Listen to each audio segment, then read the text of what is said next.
오늘 우리에게 주신 말씀은 히브리서 9장 말씀입니다. 히브리서 9장 23절로 28절까지 말씀 같이 한 목소리로 읽겠습니다. 그러므로 하늘에 있는 것들의 모형은 이런 것들로서 정결하게 할 필요가 있었으나 하늘에 있는 그것들은 이런 것들보다 더 좋은 제물로 할지니라.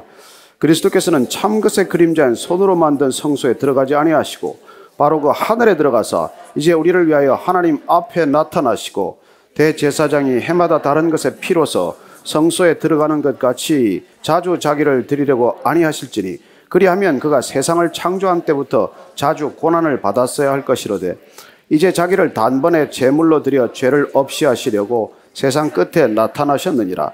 한 번 죽는 것은 사람에게 정해진 것이요 그 후에는 심판이 있으리니 이와 같이 그리스도도 많은 사람의 죄를 담당하시려고 단번에 들이신 바 되셨고 구원에 이르게 하기 위하여 죄와 상관없이 자기를 바라는 그에게 두 번째 나타나시리라. 아멘. 우리는 구원을 주제로 지금 말씀을 나누고 있습니다. 구원이란 무엇인가? 도대체 크리스찬들이 말하는 구원이란 무엇인가? 그 구원이 어떤 것이기에 우리는 그걸 값지다고 말하는가? 그걸 우리가 분명히 모른다면 크리스찬의 정체성이 늘 흔들리겠죠. 우리는 지금까지 구원이란 하나님께서 먼저 택하시고 먼저 부르셨다는 것을 알게 되었습니다. 내가 하나님을 택한 것이 아니요 내가 하나님을 먼저 부른 것이 아니라는 것입니다. 하나님께서 나를 먼저 택하셨고 나를 먼저 부르셨기 때문에 내가 그 부르심에 응답해서 부르신 하나님께로 내 인생의 전체 방향을 돌이켰다는 것이 구원이라는 것을 알게 되었습니다. 그리고 돌이킴이 구원이라는 것입니다. 이제까지 내가 무슨 일을 하더라도 오직 그 일이 나를 위하여 하는 일이 되는 그런 끈질긴 집요한 그런 자기중심주의로부터 나를 향한 인생의 모든 축으로부터 길을 돌이켜서 방향을 돌이켜서 내 몸을 돌이켜서 이제 더 이상 나를 추구하지 않고 하나님을 바라보고 하나님의 음성에 귀를 기울이며 하나님께로 돌이킨 것, 그게 구원이라고 말씀드렸습니다. 어떻게 그런 일이 가능합니까? 도대체 무슨 일이 일어났길래 그런 돌이킴이 가능하냐는 것이죠. 우리는 어떻게 해서 나를 추구하다가 그렇게 단걸음에 하나님께로 우리를 돌이키는 일이 생겼느냐는 것입니다. 우리는 그 돌이킴의 본질이 오늘 우리가 말씀을 나누게 될 죄 사함 때문이라는 것을 알게 됩니다. 우리가 모르는 사이에 일어난 일이에요. 사실은 우리가 죄를 용서를 구하기도 전에 죄 용서는 이미 일어난 사건입니다. 그래서 그분을 바라보게 되면 이상하게도 그분을 바라보는 동안에 내 인생 전체가 방향 선회를 하는 것을 느끼기 시작하는 것이죠. 이게 구원 사건이에요.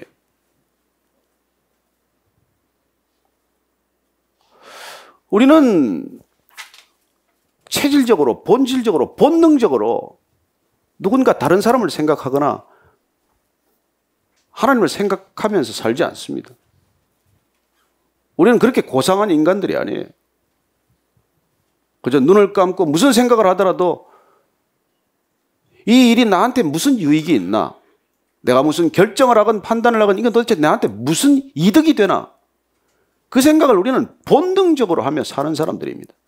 다른 생각 복잡하게 하지 않습니다. 아무리 복잡한 생각이라도 결국 그 기준을 가지고 우리가 끝없이 생각하는 사고의 습관 속에 붙들려 있고 삶의 패턴 속에 우리는 갇혀 있는 것이에요. 그래서 우리는 다 자기 자신 속에 갇혀 있는 사람들입니다. 그러나 우리가 돌이킬 때 나는 나로부터 벗어나서 하나님께로 걷기 시작함으로써 비로소 진정한 해방, 자유, 구원이라는 것을 경험하는 것이죠. 그런데 이런 일들이 전제가 되는 일들, 전제가 되는 조건이 바로 하나님께서 조건 없이 받아준다는 죄 사함에 기인하고 있다는 것입니다. 마치 예수님께서 이 땅에 오셔서 가장 익숙한 비유를 들려주셨던 것 마찬가지죠. 아들이 집을 나갔어요. 아버지가 멀쩡히 눈 뜨고 살아계신데 유산을 받아 나갔습니다.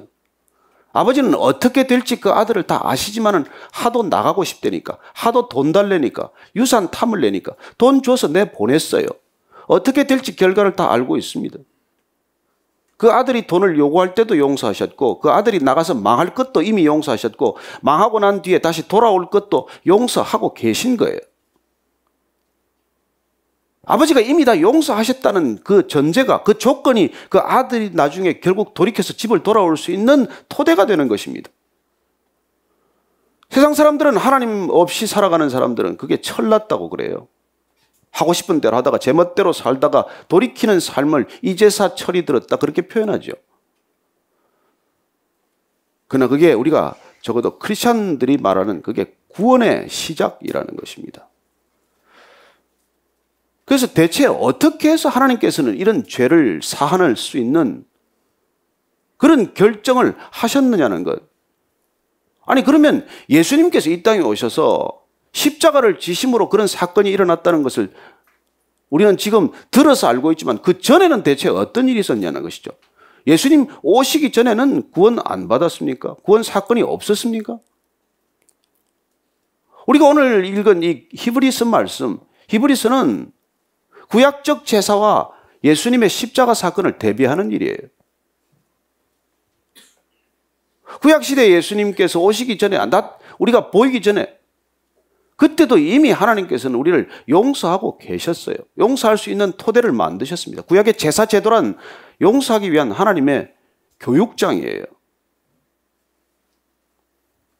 그리고 예수님께서 이 땅에 오셔서 십자가를 지심으로 십자가 사건을 통해서 내가 이미 용서했다는 것을 확연하게 드러내신 사건이라는 것이죠. 우리는 십자가를 다 이해하지 못합니다. 십자가를 누가 알겠어요? 누가 알겠어요? 아마 우리가 죽을 때나 되면 조금 깨달을까요? 그리고 우리는 그러나 십자가에서 죄를 용서했다는 걸 잘 이해하지 못합니다. 왜요? 죄를 잘 모르기 때문에 그래요.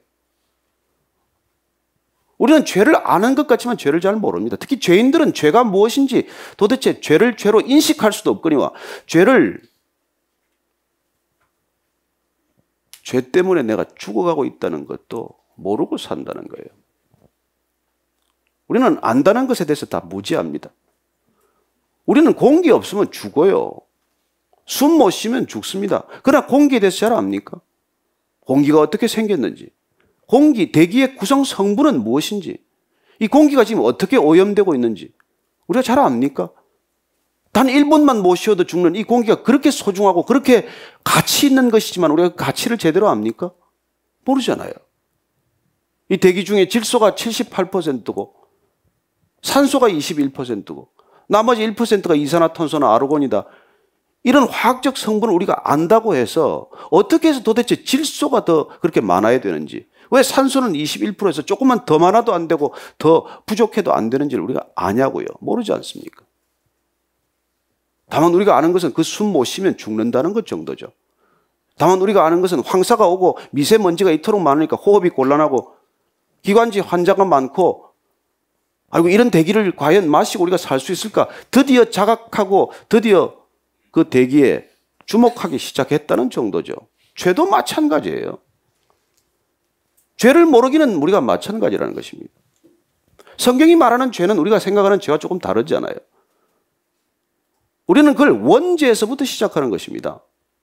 원죄가 어떻게 보면 마치 대기 중에 78%가 질소이듯이 원죄가 죄의 큰 덩어리의 뿌리예요. 그리고 그 죄에서 싹이 나고 그 원죄의 뿌리로부터 죄의 잎사귀가 나고 죄의 줄기가 자라고 죄의 가지가 나고 끝내 죄가 열매 맺고 꽃 피고 하는 이 모든 것들은 우리는 실행죄라고 말합니다. 그건 원죄로부터 다 솟아나는 현상적인 죄를 말하는 것이죠. 그 원죄가 무엇이건데 인간은 그 원죄로부터 솟아나는 수많은 죄를 경험하게 됩니까? 시기하고 질투하고 반목하고 갈등하고 폭력적이 되고 살인하고 간음하고 방탕하고 탐욕하고, 왜 그 많은 죄들이 그렇게 무성하게 자라납니까? 그 죄의 뿌리가 무엇이건데? 그리고 우리는 뿌리의 죄에 대해서 무지한 것입니다. 오직 성경만이 그 죄의 뿌리를 가르쳐주고 있는 것이죠. 그리고 우리는 그 죄, 원죄라고 하는 것이 하나님과 분리된 죄, 하나님을 거부한 죄, 하나님을 떠난 죄, 하나님을 버린 죄, 나 하나님 없이 살 수 있다고 하는 그런 어처구니 없는 주장이 곧 원죄라는 것입니다. 그건 마치 공기를 떠나서 내가 살 수 있다고 주장하는 것과 마찬가지예요. 고기가 물을 떠나서 살겠다고 발버둥 치는 것과 마찬가지죠.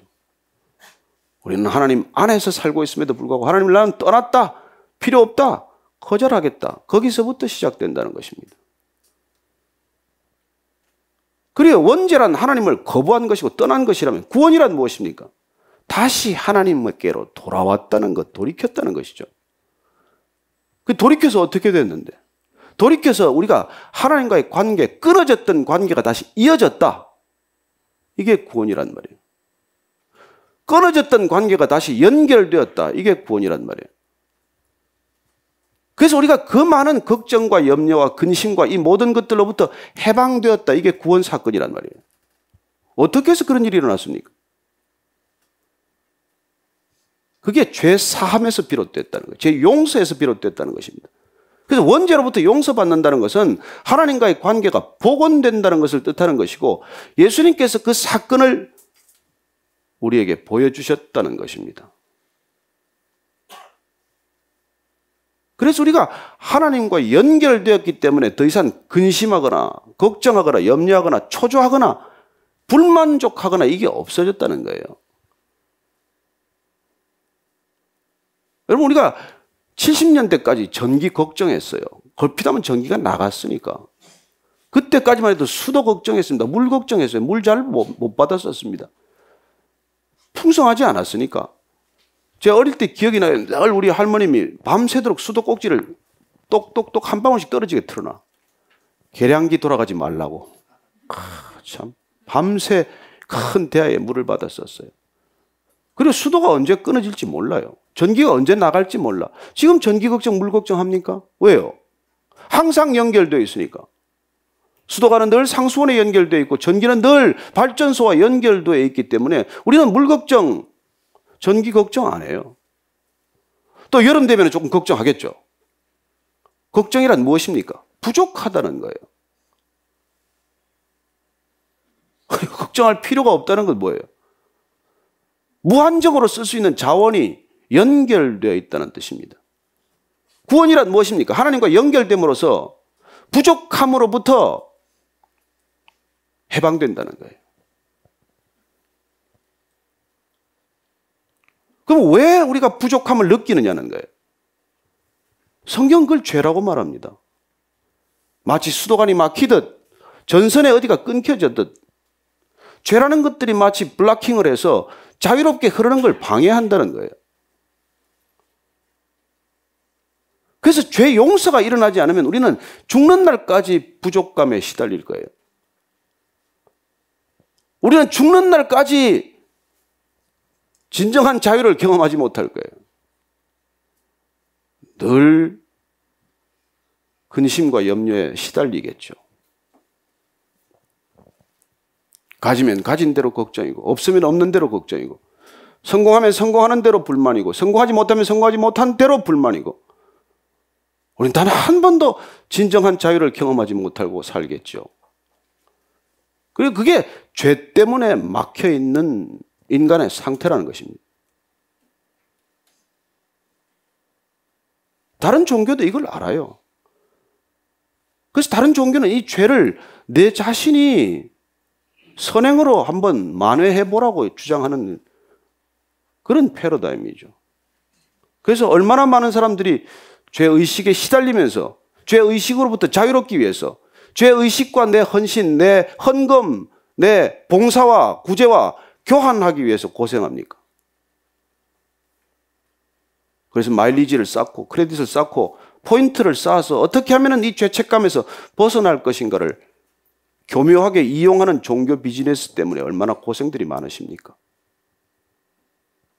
예수님이 그거 하러 오셨겠어요? 예수님이 죄 장사하러 오셨습니까? 인간의 죄를 가지고 그걸 용서해주고 돈 받아서 치부하러 오셨습니까? 아니지 않습니까? 그분은 그냥 끊어진 파이프 연결해 놓은 것으로 끝이에요. 그분 할 일 다 하고 가셨습니다. 하나님을 거부하는 인간, 하나님을 하나님으로 인정하지 않는 인간 틈새로 와서 인간들에게 못 박혀 죽어가면서도 그 연결 작업 끝내고 가셨다는 것입니다. 그게 그분이 이 땅에서 한 일이고 이 땅에서 다 이루었다라고 하는 이유죠. 그래서 예수님이 오시기 전에 그러면 하나님은 어떻게 용서하셨고 예수님이 오셔서 한 이 용서는 본질적으로 어떤 차이가 있냐, 이게 오늘 우리가 읽은 히브리서 말씀의 핵심이에요. 예수님이 오시기 전에도 죄는 용서받았어요. 그 죄 용서를 위한 하나님의 은혜로운 선물이 사실 성막, 성전이에요. 그래서 성막과 성전에 드려지는 제사를 통해서 하나님께서는 죄를 용서하셨어요. 그러나 대가 없이 용서하셨습니까? 아니요. 죄는 반드시 대가를 지불해야 된다는 것을 가르쳐 주셨어요. 그래서 사람의 피 대신에 짐승을 죽여서 짐승의 피를 흘리게 한 것이죠. 그런데 그게 완전했겠습니까? 그건 미봉책이었고 예수님께서 오셔서 이 미봉책에 그쳤던 죄 용서의 시스템을 완전히 갈아엎고 완성하셨다. 이게 성경 전체 스토리예요. 그리고 오늘 우리가 읽은 이 본문의 첫 번째 절은 그 얘기에 관한 거예요. 한 번 더 읽어보실까요? 23절 말씀 한 번 더 읽으십시다. 시작. 그러므로 하늘에 있는 것들의 모형은 이런 것들로서 청결하게 할 필요가 있었으나 하늘에 있는 그것들은 이런 것들보다 더 좋은 제물로 할지니라. 자, 구약에 있는 제사는 하늘의 모형이다. 그건 모조품이다. 그 얘기예요.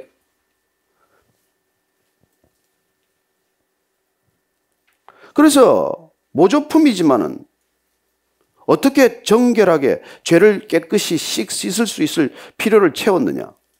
그게 앞에 18절부터 22절까지 구약 시대의 죄를 용서하는 방법에 대해서 정리해 놨어요.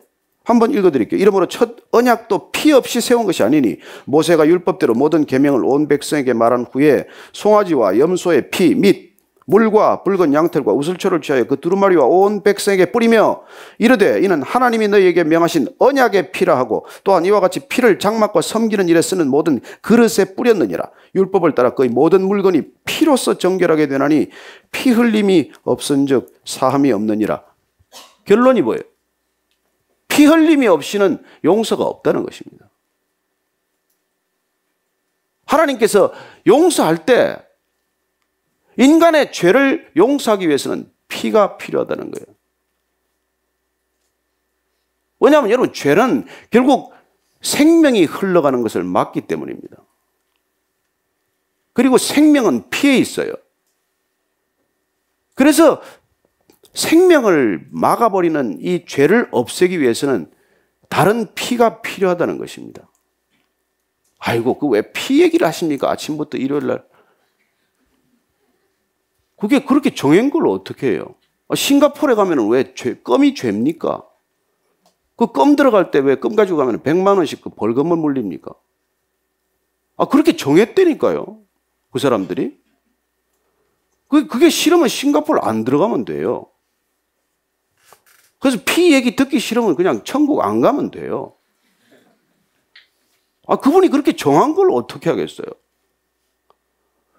그래서 아담이 처음 범죄했을 때도 자기는 무화과 나무 잎을 엮어서 가렸지만 하나님께서는 동물의 가죽을 가지고 옷을 지어 입혔다라고 말하지 않습니까? 그래, 처음부터 성경은 죄에 대한 대가를 피로 지불해야 된다는 것을 얘기하고 있는 것이죠. 첫 번째 언약, 모세를 통해서 주신 언약, 모세를 통해서 성막을 통해 주신 언약, 그 언약도 피로 맺은 언약이라는 거예요. 그래서 이 얘기를 한 겁니다. 그러나 예수님께서 오셔서 그 땅에 성전에서 드려지는 제사 가지고는 불완전한 제사이고 미봉책에 그치고 해마다 제사를 드려야 하고 인간이 죄 지을 때마다 죄를 용서해야 되는 이 번거로운 의식과 절차를 만드시고 보여주신 까닭은 뭐예요? 어린아이한테 끊임없이 시청각 교육시키는 거예요. 재물 잡을 때 얼마나 피가 튑니까? 짐승 한 마리 잡는 게 쉬운 일입니까? 여러분, 짐승 내가 잡아야 돼요. 내가 제사 지내려면. 여러분이 죄를 용서받으려면 그 짐승을 제사장이 잡는 게 아니에요. 여러분이 끌고 가서 그 짐승을 직접 죽여야 돼요. 그리고 대가를 생명으로 지불해야 된다는 것을 끊임없이 가르쳤지만은, 그러나 반복되는 제사를 통해서 죄 문제가 해결되었습니까? 아니요. 하나님이 반복적으로 용서했지만 인간이 죄로 돌이켰습니까? 아니요. 어떤 일이 일어났습니까? 제사 지내는 방법만 정교해졌을 뿐이에요. 동물 잡고 동물 죽이는 스킬만 늘은 것이죠. 어쩌면 그 죄물을 사고 파는 것과 죄물을 제단에 올리는 재물 비즈니스만 커진 것이죠. 그래서 때가 이름에 하나님께서 그 아들 예수 그리스도를 이 땅에 보내셔서 그 성전 제도, 제사 제도, 이걸 폐지하겠다는 거예요. 왜요? 이것 가지고 도대체 죄 문제가 해결이 안 되니까. 인간이 끊임없이 죄를 또다시 짓고 또다시 지음으로 죄로부터 돌이키는 일이 안 일어나니, 이제 이 방식의 훈련을 끝내고 예수님께서 이 땅에 오셔서 하나님 나라의 성소로, 지성소로 바로 들어가셨다는 거예요. 그래서 지금까지 성전에서 이루어지던 제사의 방식은 대제사장이 1년에 한 번씩 양의 피를 가지고 지성소에 들어가서 속죄소, 그 법궤 위에다가 피를 뿌림으로 인간의 모든 죄를 용서해 주십시오, 이렇게 제사 드리고 해마다 들어가서 그런 제사를 드렸는데, 예수님께서 당신 자신이 스스로 제물이 되셔서 그분 자신의 피로 하나님 나라의 지성소로 바로 들어감으로써 그 제사 제도는 폐지되었다는 것입니다. 그래서 죄 문제는 끝이 났다는 거예요. 이제 죄 가지고 따지지 말라는 거예요. 그런데도 불구하고 이 죄 사함의 구원이 왜 이렇게 사람들한테 조롱거리가 됩니까? 왜 세상 사람들은 이 죄 사함의 구원을 잘 이해를 못할까요? 그런 죄 용서를 받고 구원받았다는 백성들이 살면서 또 죄를 짓고, 이 사람들이 살아가는 삶의 모습이 전혀 안 믿는 사람, 구원 안 받은 사람, 하나님 모르는 사람과 차이가 없기 때문에 이런 일이 일어나는 거예요. 그럼 우리는 도대체 구원받았는데 왜 다른 사람들하고 차이가 없는 거예요? 구원의 가치를 모르기 때문이고, 죄의 심각성을 모르기 때문이고, 우리가 용서받은 죄의 본질을 우리가 모르기 때문이에요.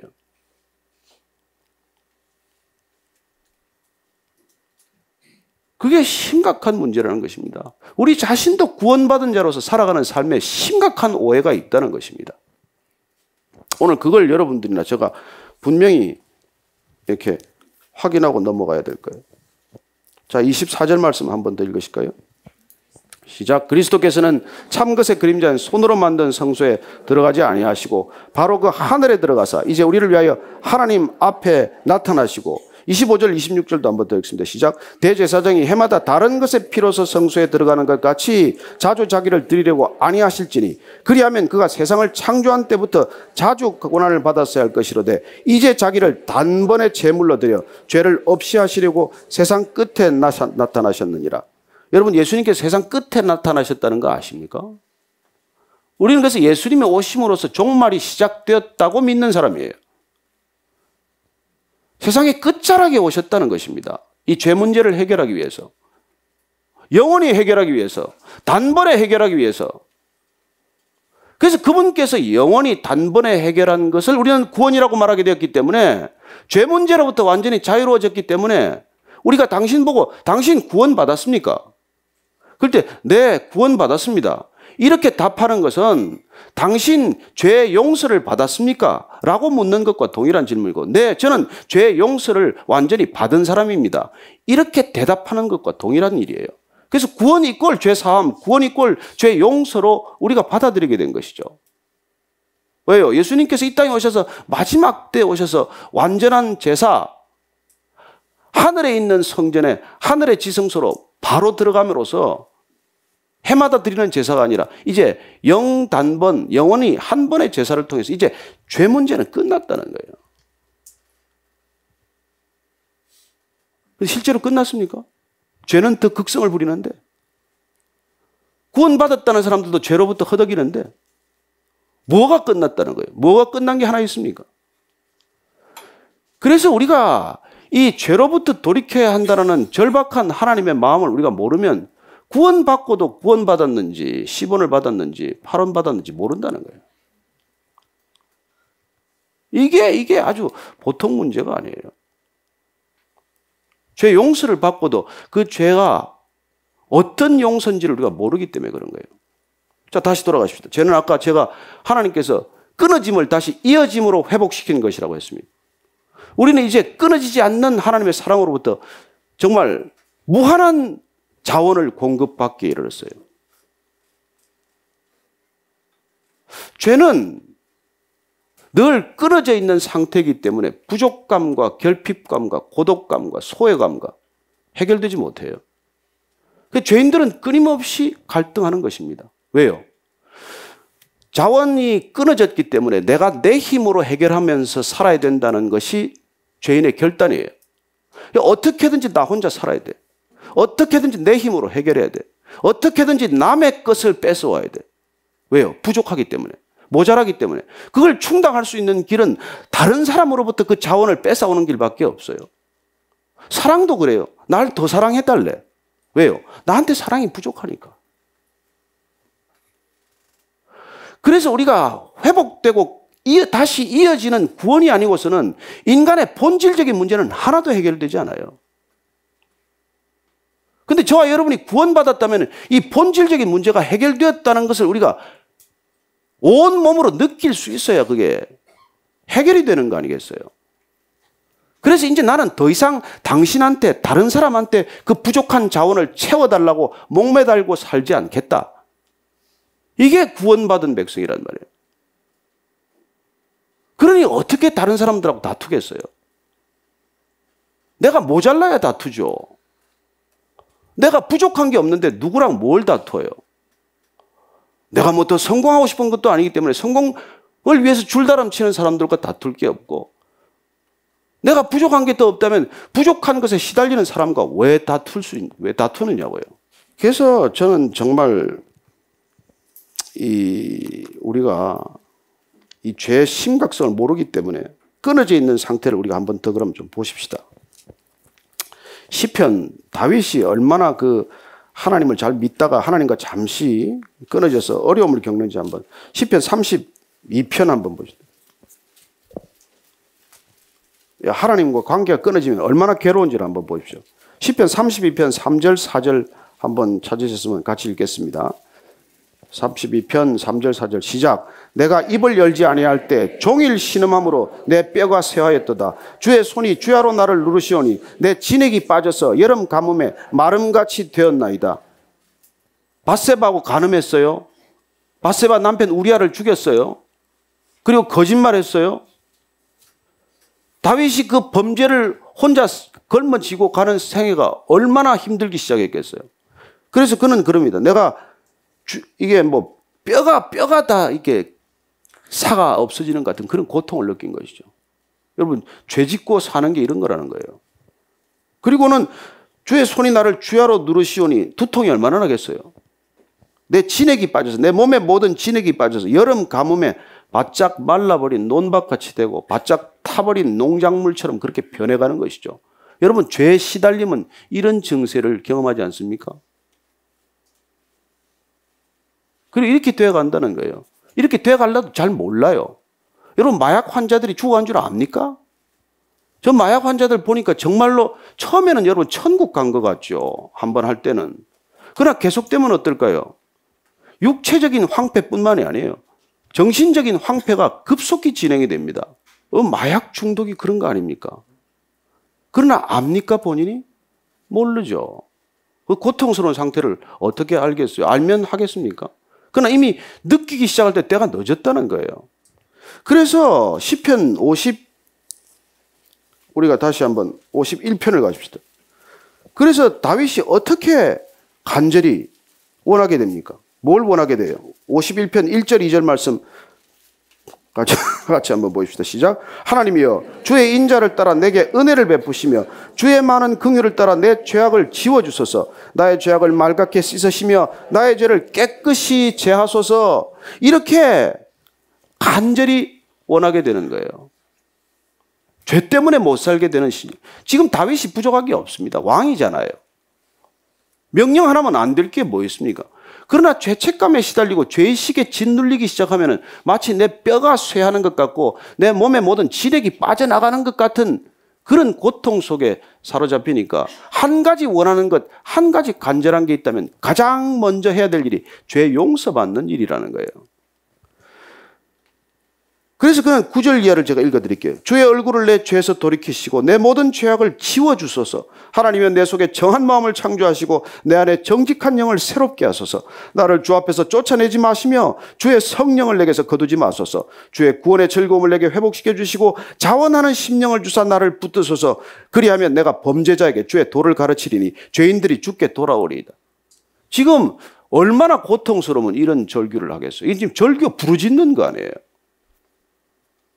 우리는 복 달라고 하나님께 계속 때를 쓰지만 하나님께서는 그 그릇 좀 깨끗하게 하라는 게 먼저 아니에요. 왜 들것에 실려온 중풍병자에게 먼저 내 죄를 용서받았다라고 말씀하시느냐는 말이에요. 우리는 급한 일이 너무 많아. 그러나 하나님께 급한 건 딱 하나예요. 먼저 죄로부터 돌이키는 거란 말이죠. 저는 여러분들이 죄로부터 돌이켜서 얼굴이 천사같이 되기를 축원합니다. 얼굴이 뭐 이렇게 그냥 시커멓게 되지 마시고 얼굴 미백제를 안 쓰더라도 여러분들 얼굴이 그냥 얼굴이 훤하게 되기를 바랍니다. 죄로부터 돌이키면 이런 일이 일어난다는 것이죠. 그게 먼저라는 거예요. 여러분 어떻게 더러운 그릇에 부모가 음식을 담아주겠어요? 어떻게 상한 음식 위에다가 또 음식을 갖다가 계속 얹어주겠어요? 우리는 상한 음식을 두고 그 위에 좋은 음식을 자꾸 달라고 그러네. 그러나 어느 부모가 그걸 주겠어요? 줘봐야 다 상하는데. 그래서 하나님께서 우리를 구원의 길로 인도하신다는 가장 중요한 전제와 출발은 죄 용서로부터 시작이 된다는 것입니다. 그런데 그 용서받았다는 걸 우리가 믿는 게 믿음이란 말이에요. 십자가에서 죄 문제가 끝났다. 이걸 믿으면 여러분 안에 신기하게도 내가 형언할 수 없는 이상한 변화가 일어나요. 여러분들 죄로부터 용서받았다는 걸 믿으십시오. 예수님 영접할 때 한번 기도하고 끝내지 말고 세례 받을 때 한번 그냥 기억하고 말고 그게 아니라 아침마다 저녁마다 죄로부터 돌이켰다는 걸 기억하면서 하십시오. 그래서 다시 개가 토한 것을 먹으러 가듯이 내가 죄로 돌이키지 않게 해주십시오. 그렇게 기도하고 죄로부터 구별된 삶이 거룩한 삶 아닙니까? 그렇게 살 때 우리한테 놀라운 능력이 일어나기 시작하는 것이죠. 이때까지 한 번도 경험하지 못한 기쁨이 솟아나기 시작할 것입니다. 저는 여러분들이 코리 텐 붐이라는 사람 얘기 들었을 거예요. 네덜란드 여자예요. 아버지가 집에 유대인들 이렇게 잡으러 오는 나치들의 적을 피해서 게슈타포나 이걸 피해서 집에다가 이렇게 그 비밀 아지트를 만들어 놓고 숨겨줬어요. 나중에 그 숨겨준 사실이 밀고가 들어가서 가족 전체가 수용소로 끌려갑니다. 가서 코리 텐 붐의 여동생도 죽었어요. 그리고 얼마나 많은 수치를 겪었는지 모릅니다. 여성으로서 겪지 못할 그런 차마 입에 담을 수 없는 그런 수치를 겪고 벌거벗 채 그런 수모를 겪었어요. 코리 텐 붐은 나중에 그렇게 고백합니다. 내가 벌거벗 끼웠을 때마다 내가 십자가에 벌거벗 끼운 채 달린 예수님을 기억했다는 거예요. 그래서 그걸 이겨냈다는 것입니다. 여동생이 죽는 것도 보았어요. 그런데 무슨 일인지 기적적으로 코리 텐 붐은 행정착오로 인해서 석방되게 됩니다. 그리고 전쟁은 끝났어요. 그녀는 독일 땅을 다시는 밟고 싶지 않았습니다. 그런데 그녀는 이제 기도한 것이죠. 주님, 내 남은 생애를 주님께 드리겠습니다. 벌써 죽었어야 될 목숨 이렇게 살려준 것 주님께 다 드려올 테니 주님 저를 쓰시옵소서 기도했더니 그리고는 마지막에 한마디를 안 했어야 좋았는데 달았어요. 그러나 독일 땅에는 가지 않게 해주십시오. 그런데 계속 기도했더니 하나님이 어디로 가라 그랬겠어요? 독일로 가라 그러죠. 음성이 들리는데 너 자신과 독일의 치유를 위해서 독일로 가라는 거예요. 가서 할 수 없이 그 증언을 하면서 이 독일의 치유를 위해서 간증 집회를 하고 그리고 그렇게 이제 순회 강연을 한 것이죠. 어느 날 강연장에 들어갔는데 누굴 만났겠어요? 그 교도관을 만난 것이죠. 자기를 그렇게 학대하고 수치스럽게 만들었던 그 교도관이 거기 앉아 있는 거예요. 둘이 눈이 마주쳤어요. 교도관이 앞으로 걸어 나왔어요. 그리고 공개적으로 그 사람들 앞에서 나를 용서해 주실 수 있겠습니까? 용서를 구하는 것이죠. 용서가 되겠습니까? 순간적으로 코리텐범이 고개를 숙이고 기도합니다. 하나님, 나는 저 사람은 용서 못합니다. 그랬더니 주님께서 그렇게 음성을 들려주셨답니다. 나를 위해서 너 용서하지 않겠니? 여러분, 용서란 주님을 위해서 하는 거예요. 그렇게 용서한다고 말하는 순간 그녀는 자유로움을 경험합니다. 그리고 나서 잊지 못할 인상적인 말을 남겨요. 용서란, 용서하지 못하는 사람은 내가 언젠가 반드시 건너야 할 다리를 내 스스로 끊는 것이다. 이렇게 말해요.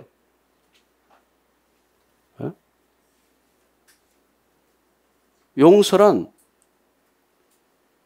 용서하지 못하는 사람은 내가 반드시 건너서 돌아와야 할 다리를 끊는 거나 마찬가지라는 거예요. He who do not forgive others, 다른 사람을 용서하지 못하는 사람은 breaks the bridge over which he must pass. 그가 반드시 건너서 돌아와야 할 다리를 스스로 끊어버리는 것과 마찬가지라고 말하는 것입니다. 그래, 왜 하나님께서 우리를 죄 사함으로 구원하겠어요? 먼저 용서하고 우리를 왜 구원했겠습니까? 우리가 용서받아야 용서하는 자로 살기 때문이죠. 그래서 예수님께서는 우리에게 1만 달란트 용서를 해준다. 그러니 너 100데나리온 빚진 사람 빚 채근하지 말아라. 그 얘기를 하시는 거 아닙니까? 내가 너한테 10조 원 용서를 하니까 너 100만 원, 1000만 원, 1억 네한테 빚진 사람 빚 받으러 다니지 말아라. 그래서 구원받은 삶이란 무엇입니까? 용서받은 자가 되었다는 것입니다. 구원받은 자로 산다는 건 뭐예요? 용서하는 자로 살아간다는 것입니다. 여러분, 용서 못할 사람이 얼마나 많으시겠어요? 그러나 예수님 때문에 용서하는 것입니다. 그래요, 손양원 목사님은 자기 아들 둘을 살해한 그 살인범을 양자로 입양해서 그 아들을 사랑하기 시작한 거 아닙니까? 그래서 얼마나 강렬한 향기를 이 땅 가운데 남기고 계십니까? 왜 용서하셨습니까? 주님께서 왜 우리를 용서하셨습니까? 우리가 용서받아야 누군가를 용서하는 자로 살기 때문이죠. 바울이 이 용서를 경험합니다. 마땅히 죽어야 할 자기가 용서받았다는 걸 알고 그는 골로새 교인들에게 이렇게 말합니다. 골로새 3장 말씀 한번 오늘 읽고 마치도록 할게요. 골로새 3장 13절 말씀입니다. 같이 읽습니다. 시작. 누가 누구에게 불만이 있거든 서로 용납하여 피차 용서하되 주께서 너희를 용서하신 것 같이 너희도 그리하고, 주님께서 너희를 용서한 것 같이 너희도 피차 용서하라는 거예요. 여러분, 사람끼리 만나면 불만족스럽죠. 부부도 불만족스러운데 누가 불만족스럽지 않겠습니까? 자녀도 불만족스러운데 누가 불만족스럽지 않겠어요? 나 자신도 불만족스러운데 누가 불만족하지 않겠어요? 그럴 때 피차 서로 용납하고 받아들이고 용서하라는 것입니다. 왜요? 예수님께서 우리를 그렇게 용서하고 받아주셨기 때문에, 그분이 먼저 우리를 용서하셨기 때문에 우리도 누군가를 용서하며 살라는 것입니다. 그래서 용서란 아름다운 향기예요. 여러분, 향기롭게 살고 싶지 않습니까? 추악한 냄새를 풍기며 살고 싶습니까? 그래서 마크 트웨인이라는 작가가 아주 인상적인 말을, 시적인 표현을 남겼어요. 용서란 제비꽃이 자기를 짓밟은 사람 발 뒤꿈치에다가 향기를 남기는 것이다. 여러분, 제비꽃이 밟히면은 밟은 사람 발 뒤꿈치에 향기를 남긴다고 말합니다. 우리가 살아가면서 억울한 일을 겪습니다. 분한 일을 겪습니다. 용서할 수 없는 사람을 만납니다. 그러나 예수님께서 우리를 용서하셨고 하나님께서 먼저 우리를 용서하셨기 때문에 그렇게 불만족스럽지만은 사람을 불평하지 않고 받아주고 용납하고, 그리고 사랑할 때 하나님 나라가 임하는 것이죠. 그게 구원받은 삶이에요. 그래서 사도 바울은 그 골로새서 3장 13절 말씀 뒤에 14절 한 가지 더 추가합니다. 이 모든 것 위에 사랑을 더하라. 이는 온전하게 매는 띠니라. 저는 이 말이 걸려요. 용서는 돼요. 용서할 수 있어요. 근데 더 사랑하라니. 예수님께서 그래서 사랑하라고 말씀하시고 원수를 사랑하라고 말씀하시는 것이죠. 죄 용서의 클라이맥스는 원수를 사랑하는 거라고 말씀하십니다. 너희들을 사랑할 수 있는 사람들 사랑하는 거에 누가 못하겠느냐? 그러나 이 땅에 원수를 사랑할 수 있는 사람은 오직 예수 믿는 크리스찬들밖에 없으니 내가 먼저 용서한 대로 너희들도 그들을 용서하며 살지 않겠니? 그게 죄사함의 구원이 지니는 본질이고 그 의미요 가치라는 것입니다. 이 세상이 어떻게 회복될 수 있습니까? 이 세상이 어떻게 화평해질 수 있겠어요? 용서할 수 없는 사람 용서할 때 비로소 이 땅에 하나님의 사랑과 공의가 강물처럼 흐르게 되겠죠. 절망하지 마십시오. 한 주 동안 그렇게 살다가 만나십시다. 악취를 내며 살지 마십시오. 제비꽃과 같은 정도의 향기를 누군가에게 전하고 사십시오. 그렇게 향기롭게 살다가 다음 주에 뵙게 되기를 축원합니다.